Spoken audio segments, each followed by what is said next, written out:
Hey good morning and welcome back to our YouTube channel. So आज जो हम लोग बात करने जा रहे हैं वो क्लास 11th के लिए जो फंक्शंस में क्वेश्चंस आएंगे, डोमेन एंड रेंज निकालने की बात हम लोग करने जा रहे हैं। हम लोगों ने रिलेशन देखा, हम लोगों ने फंक्शन देखा, हम लोगों ने उसके ग्राफ की बात की फंक्शंस की। तो आज हम लोग बात करने जा रहे हैं क्वेश्चंस के जो आपके स्कूलों में 100% पूछे जाएंगे। बहुत ज़्यादा इंपॉर्टेंट आपके क्वेश्चंस भी हैं। तो जैसा कि मैं देख पा रहा हूँ कि आप लोग ना थोड़ा सा परेशान हो रहे होंगे, क्योंकि चीज़ें आपके साथ काफ़ी कुछ बदल रही हैं 11th वालों के साथ में, क्योंकि वो 10th से बेचारे आए हुए हैं 11th में, और 11th में एकदम से सिलेबस बढ़ता है। ये नहीं मैथ्स का, आप चाहे फिजिक्स उठाइए, चाहे केमिस्ट्री उठाइए, चाहे बायो उठाइए। साइंस में तो आपका एक बुक थी, एक बुक से अब इतनी मोटी मोटी सी बुक अलग अलग कर दी गई हैं। फिजिक्स अलग, केमिस्ट्री अलग, बायो अलग, सब चीज़ें अलग अलग। तो चीज़ों को आप परेशान मत होइए, चीज़ों को थोड़ा सा जब चीज़ें बदलती हैं लाइफ में तो चीज़ें परेशानी तो आती है। इसीलिए क्या है, नए नए चैलेंजेस जो सामने आते जाते हैं, अब आप पे डिपेंड करता है कि आप उससे कितनी आसान जल्दी लड़ के बाहर निकल आते हो, कितनी जल्दी आप समझ जाते हो। क्योंकि देखिए क्या है कि आपको, अगर आपका मोटिव है ना कुछ बड़ा सा कि आपको आईआईटी करना है, नीट करना है, अब आप सोचने लग जाओ। अगर आप अब सोचने लग जाओगे तो आगे बहुत हेल्पफुल रहेगा और आपके करियर के लिए बहुत हेल्पफुल रहेगा।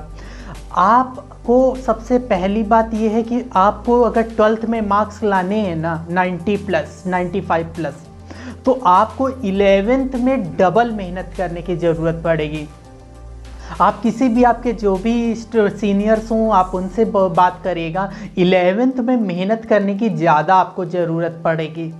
अगर आप 11th अच्छे से मेहनत करके निकालोगे ना आप, तभी आप 12th में बहुत अच्छा कर पाओगे। अगर आपने 11th में लापरवाही जाने दिया ना, लापरवाही से आपने जितना 10th बोर्ड एग्ज़ाम में मेहनत की थी, आप उससे ज़्यादा मेहनत आपको 11th में करनी पड़ेगी।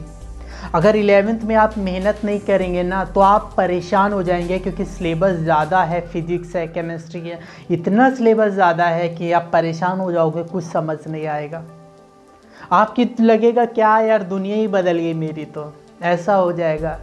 इसीलिए आप परेशान मत होइए, क्योंकि आप अगर परेशान होंगे तो मुझे भी अच्छा नहीं लगेगा, मैं भी परेशान हो जाऊंगा। तो इसीलिए आप परेशान मत होइए, हम लोग सभी लोग हैं, धीरे धीरे धीरे धीरे करके चीज़ें सब नॉर्मल हो जाएंगी। सभी लोग निकलते हैं, आप अकेले नहीं हो। दुनिया में जो भी होता है इस फेज से निकलता ही निकलता है। 11th, अब जो 10th के बाद में जिसको पढ़ाई ही नहीं करनी है वो बात अलग है। पढ़ाई कितनी इम्पोर्टेंट है ये हम सबको पता है ना। तो 11th हर एक ने किया है, सभी ने किया है, कोई ऐसे नहीं आ गया है 12th में सीधा पहुंच जाता है, फेज से निकलता ज़रूर है। तो आप भी, अब आपका मौका आया है, आपका उत्तरदायित्व है, आप रिस्पॉन्सिबिलिटी उठाइए अपनी, ठीक है ना। तो चलते हैं हम अपने क्वेश्चंस पे। तो क्वेश्चंस बेटा क्या दे रखे हैं कि इस फंक्शंस के आपको डोमेन एंड रेंज बताने हैं। तो डोमेन एंड रेंज आपको बताने हैं इन फंक्शंस के, तो आप कैसे आप बताओगे डोमेन का मतलब देखिएगा। जैसे कोई क्वेश्चन नंबर आपको मैं फर्स्ट उठाता हूँ, फर्स्ट में फंक्शन आपका क्या दे रखा है, f = mod x। आपको, हम लोग ये रियल वैल्यू फंक्शंस पढ़ रहे हैं, तो आपको जहाँ पे आपको पता है कि डोमेन भी रियल नंबर हो सकती है, रेंज भी रियल नंबर हो सकती है ना। अच्छा, तो सबसे पहले आप लेट कर लिया करो f(x) = y, और यहाँ पे सबसे हम लोगों ने बात की थी फंक्शन क्या होते हैं, दो सेटों के बीच में होते हैं, और फंक्शन सबसेट होते हैं a क्रॉस b के। फंक्शंस में मिलते हैं आपके ऑर्डर्ड पेयर, जिसमें y सेकेंड एलिमेंट को आप बोलते थे इमेज, और फर्स्ट एलिमेंट को आप बोलते थे प्री इमेज। सेकेंड एलिमेंट को आप बोलते हो रेंज y की वैल्यू को, और फर्स्ट एलिमेंट को आप x की वैल्यू को बोलते हो आप डोमेन। फंक्शंस में एक खास बात होती थी कि एक लोगों की एक से ज़्यादा इमेजेस नहीं बन सकती, उसी को आप बोलते थे फंक्शंस। तो चलते हैं इन्हीं सब चीज़ों को ध्यान में रखते हुए, आपने ग्राफ के बारे में पढ़ रखा था, इसको वहाँ पे आपको मैंने बता दिया था डोमेन एंड रेंज के बारे में। आपको दो बातें ध्यान देनी है, एक रूट के बारे में और एक फ्रैक्शन के बारे में। बस इन्हीं दो जगह पे आपको दिमाग लगाना है, क्योंकि आपको पता है कि रूट के अंदर की वैल्यू पॉजिटिव वैल्यू होनी चाहिए, तभी वो आपका रियल नंबर होता है। क्योंकि अगर रूट के अंदर निगेटिव वैल्यू है, जैसे √-4, ये एक रियल नंबर नहीं, ये एक इमेजिनरी नंबर होता है। ऐसे करके अगर डिनोमिनेटर अगर 0 हो जाता है तो नॉट डिफाइंड हो जाता है।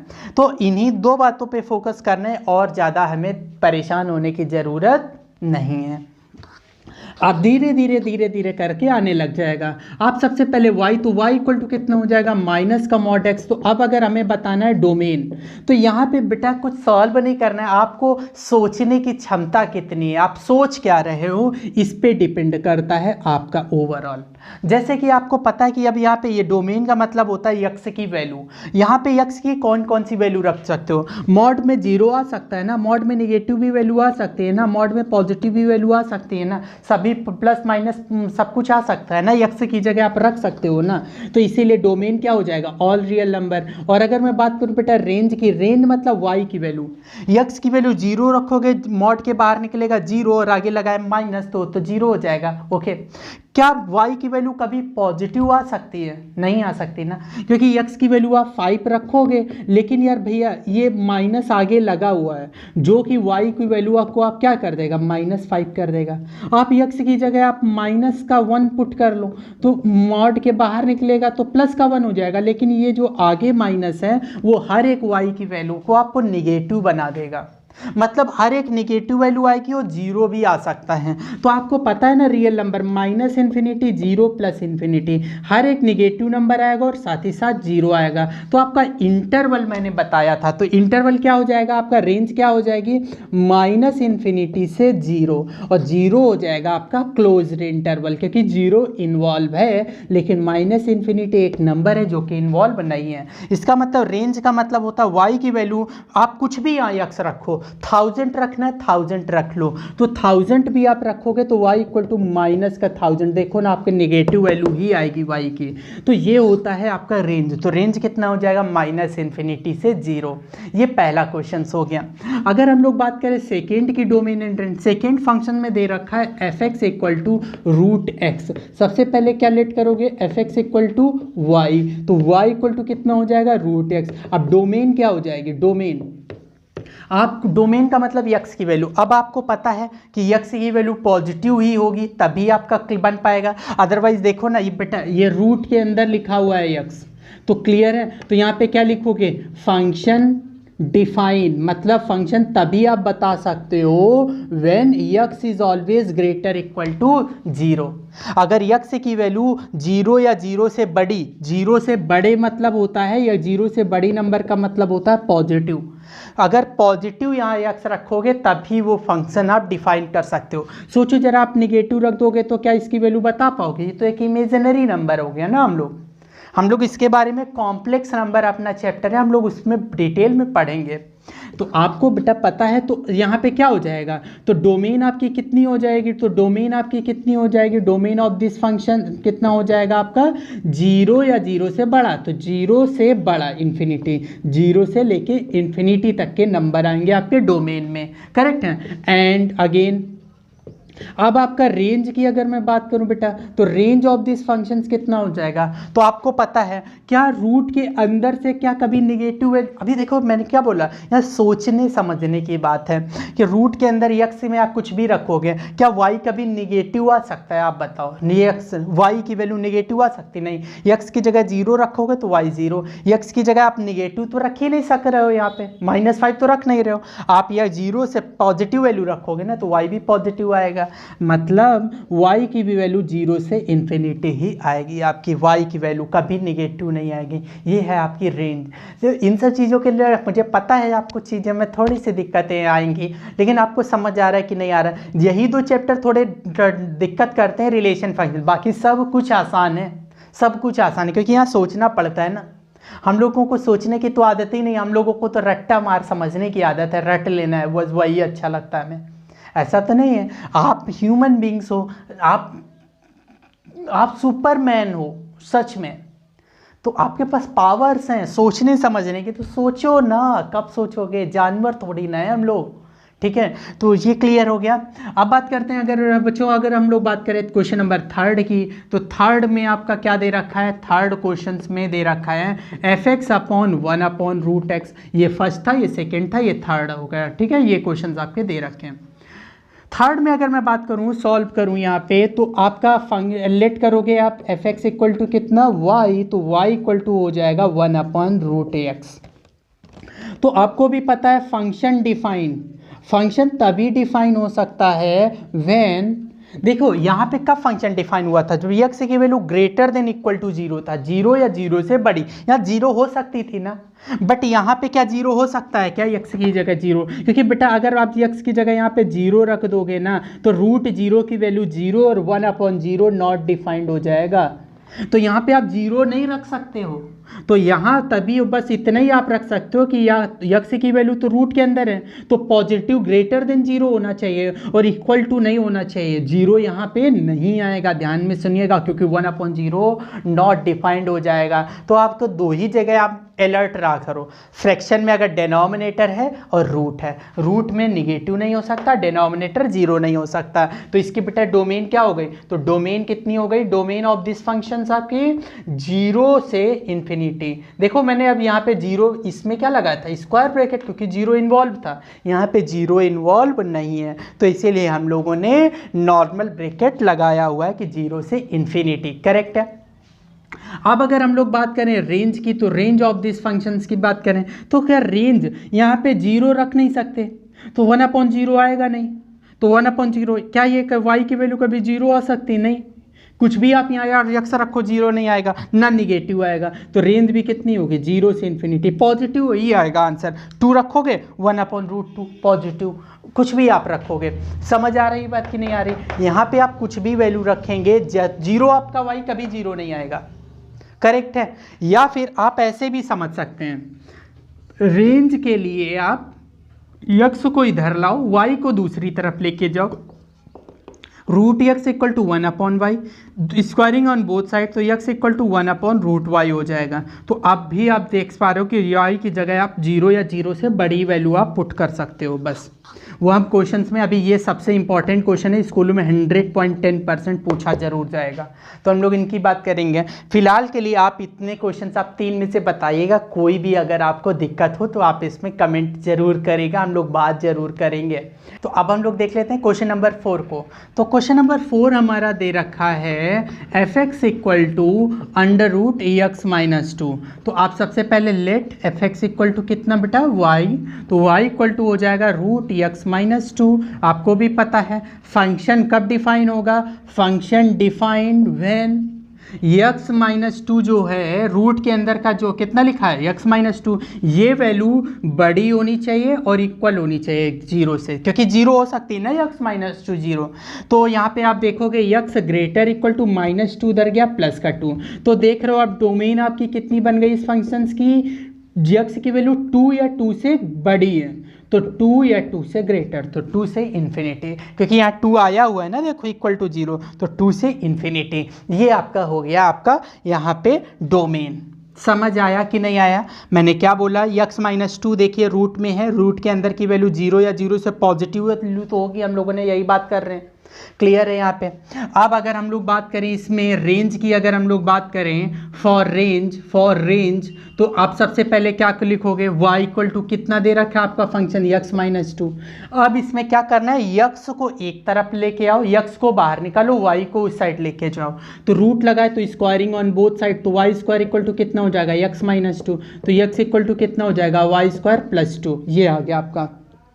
तो रेंज ऑफ दिस फंक्शन आपका यहाँ पे बात ध्यान से समझिएगा, रूट में लगा हुआ है fx equal to root x की आपकी क्या y कभी निगेटिव आ सकता है, नहीं, y 0 आ सकता है, बिल्कुल आ सकता है। जब आप यक्स की जगह 2 पुट करोगे तो 2 - 2 0, y 0 हो जाएगा, मतलब y 0 या 0 से बड़ा ही आएगा। इससे कुछ हम रिजल्ट नहीं निकाल पा रहे हैं, इसीलिए आप यहाँ से समझिएगा डोमेन 2 से इन्फिनिटी, और रेंज जो हो जाएगी y की वैल्यू वो 2 या 2 से बड़ी ही आएगी, तो रेंज भी जो हो जाएगी वो 0 से लेके इन्फिनिटी तक। y देखिएगा ना, y की वैल्यू हमेशा 0 आ सकती है, क्योंकि x की जगह आप जब 2 पुट करोगे तो यहाँ पे y इक्वल टू 0 आ जाएगा, 0 या 0 से बड़ा ही आएगा, कभी भी निगेटिव नहीं आएगा आपका। रूट के अंदर से कभी कोई वैल्यू ऐसी नहीं आप पुट कर सकते कि निगेटिव निकल के आए सामने, ठीक है। तो रेंज कितना हो जाएगा, 0 से इन्फिनिटी। आप सोच रहे होगे ये क्यों किया, आपको धीरे से आगे समझ आ जाएगा वो क्यों किया मैंने। तो यहाँ तक बात समझ आई। क्वेश्चन नंबर 4 की बात क्लियर हो गई होगी आपकी। क्वेश्चन नंबर 4 के बाद हम लोग आते हैं, एक क्वेश्चन मैं अपनी तरफ से बता रहा हूँ, उसके बाद में फिर मैं आगे आऊँगा क्वेश्चन में। फॉर एग्जाम्पल एक लिखा हो x-3 अपॉन x-2, इसमें हमें बोला जाए फाइंड डोमेन। इसमें केवल क्या बोला जा रहा है, डोमेन, केवल हमें इस फंक्शंस की बतानी है। तो डोमेन का मतलब अब कैसा, डोमेन का मतलब केवल आपको x की वैल्यू बतानी है। तो सबसे पहले बस यहाँ पे किया जाता है फंक्शन, सबसे पहले आप क्या करोगे, लेट f(x) इक्वल टू कितना हो जाएगा y, तो y इक्वल टू कितना हो जाएगा x-3 अपॉन x-2। ये फंक्शन आप देख पा रहे हो ये फ्रैक्शन में है, फ्रैक्शन में है तो आप ऑल रियल नंबर रख सकते हो, बट एक बात का ध्यान रखना होता है कि डिनोमिनेटर आपका 0 नहीं हो सकता। मतलब आपका फंक्शन डिफाइंड होगा व्हेन x-2 जो है आपका डिनोमिनेटर वो डज नॉट इक्वल टू 0, मतलब x की value does not equal to 2। मतलब जो डोमेन हो जाएगी इस फंक्शंस की वो ऑल रियल नंबर हो जाएगी, बस केवल आप एस्पेक्ट 2, केवल आप 2 मत रखो, क्योंकि आप 2 बेटा यहाँ रख दोगे ना तो 2 - 2 आप देख रहे हो कि यहाँ पे 0 हो जाएगा, जो कि नॉट डिफाइंड हो जाएगा फंक्शंस। आप यहाँ पे ये कर क्या रहे हो, आपको धीरे धीरे करके 11th से 12th तक समझ आएगा। ये वो चीज़ें हैं जो आपके 12th में बहुत इंपॉर्टेंट है, 11th में भी बहुत ज़्यादा इंपॉर्टेंट है, तो इसलिए ध्यान से समझिएगा ये क्या सब चीज़ें हैं। तो क्लियर है, आर का मतलब जो डोमेन होगी x की वैल्यू वो ऑल रियल नंबर होगी, बस केवल आप 2 नहीं रख सकते, ठीक है ना, क्योंकि 2 रखेंगे तो 2 - 2 0 हो जाएगा। आप चलते हैं हम अपने क्वेश्चन नंबर 5 पे बात कर लेते हैं। क्वेश्चन नंबर 5 क्या दे रखा है, f(x) इक्वल टू √9 - x²। तो अगर हम लोग इसमें सबसे पहले क्या करेंगे, लेट f(x) इक्वल टू कितना हो जाएगा आपका, y हो जाएगा आपका, तो y इक्वल टू कितना हो जाएगा, √9 - x²। तो आपको क्या पता है कि फंक्शन डोमेन के लिए आप क्या करते हो कि जो रूट के अंदर जो x की वैल्यू है वो ग्रेटर देन इक्वल टू 0 होनी चाहिए ना आपकी। तो फंक्शन जो हो जाएगा, फंक्शन डिफाइन तभी होगा व्हेन 9 - x² जो होगा ग्रेटर इक्वल टू 0। तो 9 ग्रेटर इक्वल टू हो जाएगा -x का +x², तो +-3 ग्रेटर इक्वल टू x। तो डोमेन जो हो जाएगी इस फंक्शंस की वो हो जाएगी -3 से ग्रेटर और +3 से लेस देन। तो ये हो जाएगा आपका डोमेन। और ये आप ध्यान से समझिएगा, इनइक्वालिटी के बारे में हम लोग बात कर लेंगे, अपना जो लीनियर इनइक्वालिटी आपका चैप्टर है वहाँ पे जब हम वो चैप्टर भी अच्छे से अभी देख लेंगे, कंप्लीट कर लेंगे, तो ये चीज़ आपको ब्रैकेट में जो मैंने डायरेक्टली लिख दिया है ना, फिर आपको अच्छे से क्लियर हो जाएगी। तो स्टेप बाय स्टेप फॉलो करिएगा, -3 से ग्रेटर, +3 से, -3 से +3, आप इतना ही ध्यान में रखिएगा, ठीक है ना। यहाँ पे आपका 9 आ जाएगा जो कि आपका +-3 होता है आपका, तो -3 से ग्रेटर, +3 से लेस देन हो जाएगी आपकी डोमेन, मतलब x की वैल्यू। अब आप रेंज के लिए क्या करोगे, फॉर रेंज आपको रेंज के लिए क्या करना होता है, आपका फंक्शन क्या देखा, √9 - x²। आपको मैंने बताया है ना, y इस साइड लेके जाओ, x इस साइड निकालो, तो क्या हो जाएगा, स्क्वायरिंग ऑन बोथ साइड, तो y² इक्वल टू कितना हो जाएगा, 9 - x²। x² इस साइड आएगा, प्लस का हो जाएगा 9 - y², तो x की वैल्यू कितनी हो जाएगी, 9 - y²। अंडर रूट लग जाएगा ना यहाँ पे, देखो बस x की जगह y है, y की जगह बस x है, सेम वही है। तो अब अगर रेंज की हम लोग बात करें तो रेंज इसका कितना हो जाएगा, यही तो इसमें भी आएगा ना, क्योंकि -3 से +3। लेकिन एक बात आप बताओ, क्या यहाँ पे ये जो फंक्शन है आपने जो y लेट कर लिया हुआ ये फंक्शन है, x की आप कुछ भी वैल्यू डालोगे, क्या y कभी निगेटिव निकलेगा। हर बार मैं यही क्वेश्चन आपसे कर रहा हूं कि रूट के अंदर x आप कुछ भी वैल्यू बता सकते हो कि यहाँ पे नेगेटिव आंसर आ जाए आपका, नहीं आ सकता है। तो इसमें भी देखिएगा वही फंक्शन, इसमें भी आप जब ऐसे ही करोगे कि 9 - y² greater than equal to 0, -3 से +3 इसमें भी आएगा, लेकिन तब आप यहाँ रेंज लिखोगे 0 से 3, क्योंकि आपका निगेटिव का नहीं आएगा, ना -3 आएगा, ना -2 आएगा, ना -1 आएगा, आपकी y की वैल्यू कभी भी निगेटिव नहीं आएगी इस टाइप्स के क्वेश्चन में। तो ये है आपका रेंज और ये हो गया आपका आंसर। फॉर एग्जांपल आपका एक क्वेश्चन होता है f(x) इक्वल टू √4 - x²। तो आपका डोमेन यहाँ पे जानते हो कितना हो जाएगा, डोमेन जो हो जाएगा वो -2 से +2 हो जाएगा आपका, क्योंकि आपका 4 माइनस एक्स स्क्वायर आपका ग्रेटर देन इक्वल टू 0, तो एक्स स्क्वायर कितना हो जाएगा 4 greater than equal to x square plus -2 greater than x, तो एक्स की वैल्यू डोमेन हो जाएगा -2 से +2, और जो रेंज हो जाएगा आपका इस फंक्शंस का वो हो जाएगा 0 से 2, क्योंकि वो y की वैल्यू जो है fx की वैल्यू वो निगेटिव नहीं आएगी, -2 -1 नहीं आएगा। तो इस टाइप्स के क्वेश्चंस को आप ध्यान में रखिएगा। करना कैसे है वो आपने देखा, क्या डोमेन क्या रेंज किस टाइप से आप क्वेश्चंस को डील कर रहे हो, इन क्वेश्चंस को आप अच्छे से देखिएगा। बाकी के और भी लेवल 2 के भी क्वेश्चंस हैं, हम लोग लेवल 2 के जैसे आपका वहाँ पे x minus greatest integer function ये क्वेश्चन दे दिया जाए तो फिर कैसे करेंगे, इस टाइप्स के क्वेश्चन जो होते हैं वो लेवल 2 के क्वेश्चन से हम लोग उनकी बात हम लोग अलग से करेंगे किसी लेक्चर्स में। जब आप ये चीज़ों को समझ जाओगे तब आप कमेंट कर दीजिएगा जी सर समझ आ गया। जैसे जैसे ज़्यादा कमेंट जब हो जाएंगे कि हाँ ये चीज़ लेक्चर 1 आपको समझ आ गया है, बेसिक क्वेश्चन आपको समझ आ गए हैं, तभी फिर मैं आपको लेवल 2 के क्वेश्चन इसमें लेके आऊँगा जो आगे के लिए बहुत हेल्पफुल होंगे। तो तब तक के लिए मिलते हैं किसी नेक्स्ट वीडियो में, और जो नेक्स्ट वीडियो आएगी वो आपको पता चलती रहे, इसलिए आप चैनल को प्लीज़ सब्सक्राइब जरूर कर दीजिएगा और बेल आइकन हिट जरूर कर दीजिएगा ताकि जो नेक्स्ट वीडियो है वो आप तक मिलती रहें। तब तक मिलते हैं नेक्स्ट वीडियो में। Thank you so much video देखने के लिए। जय हिंद, जय भारत, वंदे मातरम।